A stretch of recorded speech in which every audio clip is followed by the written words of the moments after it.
Hey, you guys, welcome back. Today, I have some good news because I just found a drive that has a lot of good footage on it. So, this came from there, and I have a couple more I'll be putting out. This one is actually from 2022. So, I have lots of updates that I can show you guys as well for this particular person.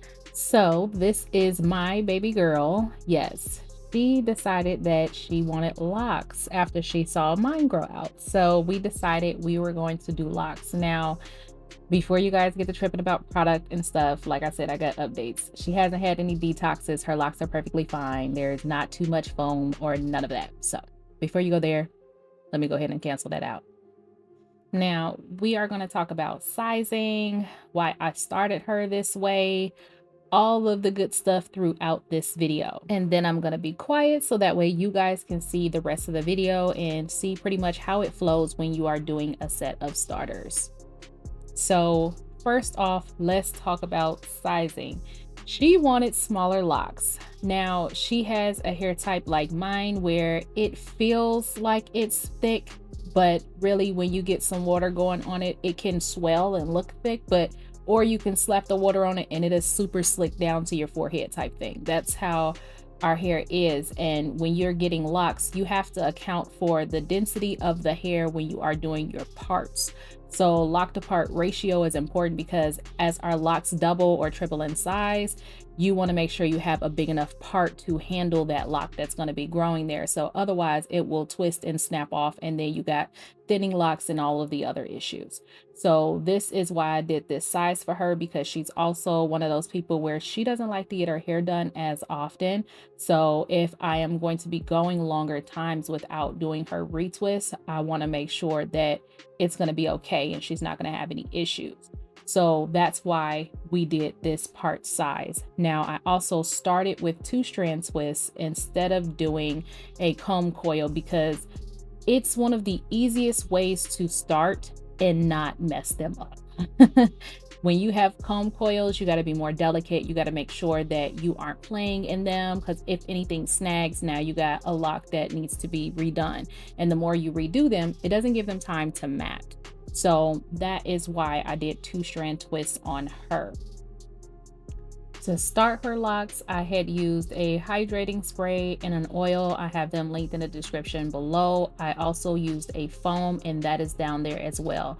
I wanted to keep this as simple as possible because if you are going to be starting locks and you want to prevent buildup as much as possible, you want to make sure that you are keeping the products light. Keep it very simple.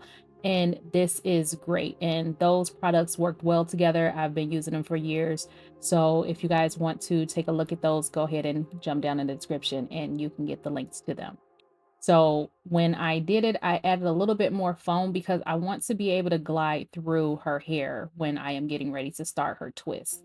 If you want to start a twist where you clip the base, some people will do them where it's just a twist. It's not really a flat, a flat twist type look to it. Well, not really a flat twist. It's like a coil at the base, basically, like you're doing a retwist. I like that look when it is some starters personally. So when you're doing that, you have to slide the comb through. And if you don't have enough slip, it does not slide. It get caught and then you're having all the other problems. So I add a little more than enough so that way I can make sure it glides through perfectly fine. And when you have long hair like hers, you need a lot of slip because you're not going to make it to the end before something dries out. So that is why I have a little extra foam on here too.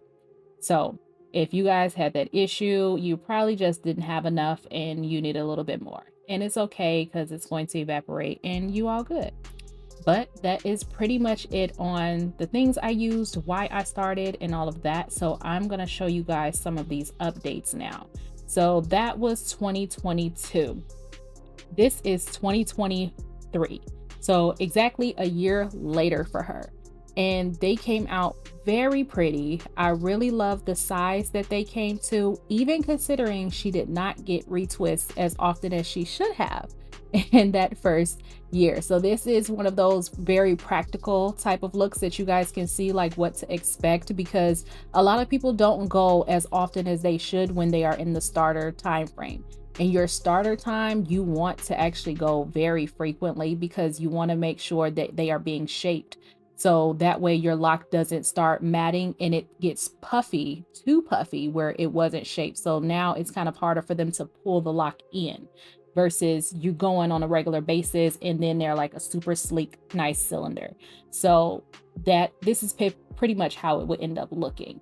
And this is at a year mark on a starter for 2-strand. Okay, and then this is 2024 September. So this is her 2-year mark with her locks, and she wanted some chunky curls for picture day.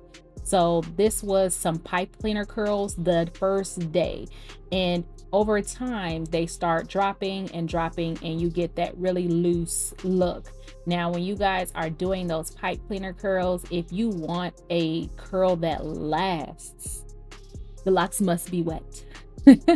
They must be wet. I know a lot of people get scared because they know they don't want to have mildew and all of those things. Just sit under the dryer so that way you get some nice curls and they last as long as they are supposed to. Because we are in what was that? I think about 3 weeks now, and her curls are still there.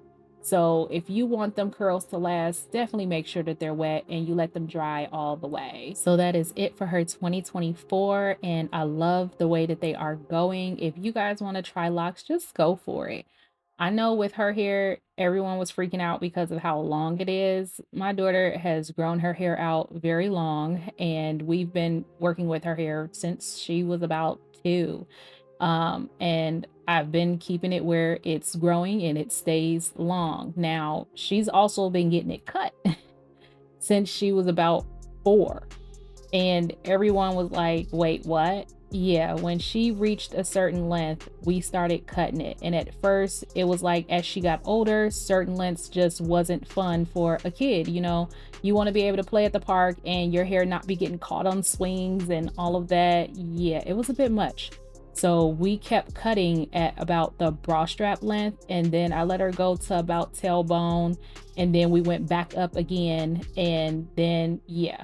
So she's had her hair pretty long for some years now, and she was just ready for something new. And no, I have not changed any products. She is still using the same stuff from when she was little.